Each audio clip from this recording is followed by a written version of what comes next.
اعوذ باللہ من الشیطان اللعین الرجیم بسم اللہ الرحمن الرحیم۔ حاضرین و ناظرین السلام علیکم ورحمۃ اللہ وبرکاتہ۔ اہل بیت اور طہارت، اس سلسلے میں کل ہم نے آپ کی خدمت میں گفتگو عرض کی تھی۔ یہ حدیث جو ہم نے کل آپ کی خدمت میں پیش کی تھی، قال وفی الباب ان ام سلمہ و معقل بن یسار فابی الحمراء و انس، کتاب المناقب، باب مناقب اہل بیت النبی، حدیث نمبر 2۔ حضرت ابو سعید خدری سے مروی بعض حدیث میں ہے کہ ان ابی سعید الخدری قال رسول اللہ صلی اللہ علیہ وآلہ وسلم نزلت هذه الآیت، یعنی آیت انما یرید اللہ لیذہب عنکم الرجس اہل البیت ویطہرکم تطہیرا۔ ابو سعید خدری فرماتے ہیں نزلت هذه الآیت فی خمسہ، کہ یہ آیت 5 ہستیوں کے حق میں نازل ہوئی۔ کون؟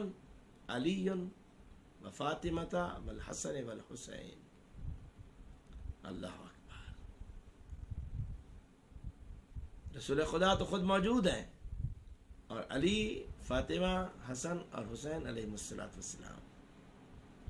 یہ حدیث تفسیر ابن جریر میں جلد 9 اور صفحہ 22 میں حدیث نمبر 21727، اور تفسیر ابن کثیر میں صفحہ نمبر 1062۔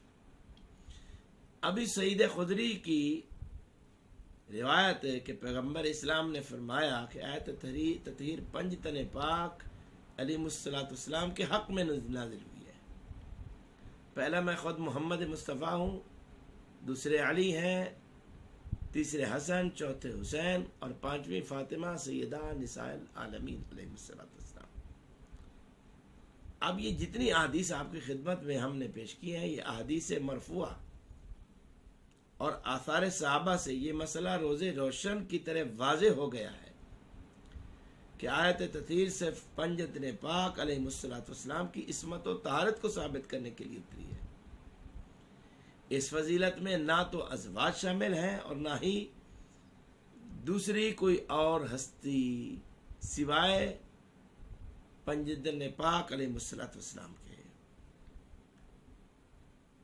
اب حدیث مرفوعہ اور قولی اور فعلی کے مقابلے میں اکرمہ خوارجی کے اس قول اور نظریے سے تمسک کرنا کہ یہ آیت ازواج نبی کے حق میں آئی ہے، اتری ہے، اہل سنت اور بالخصوص اہل حدیث حضرات کو کسی صورت میں یہ بات زیب نہیں دیتی، چونکہ دورہ حدیث کا ہر طالب علم اس بات سے بخوبی آگاہ ہے کہ مشکات شریف ہو، ترمذی شریف ہو اور دیگر کتب احادیث ہو، ان میں مناقب اہل بیت جدا ہے اور مناقب ازواج نبی جدا ہے، لہذا دونوں کو علیحدہ علیحدہ رہنے دیا جائے تو زیادہ بہتر اور مناسب ہوگا۔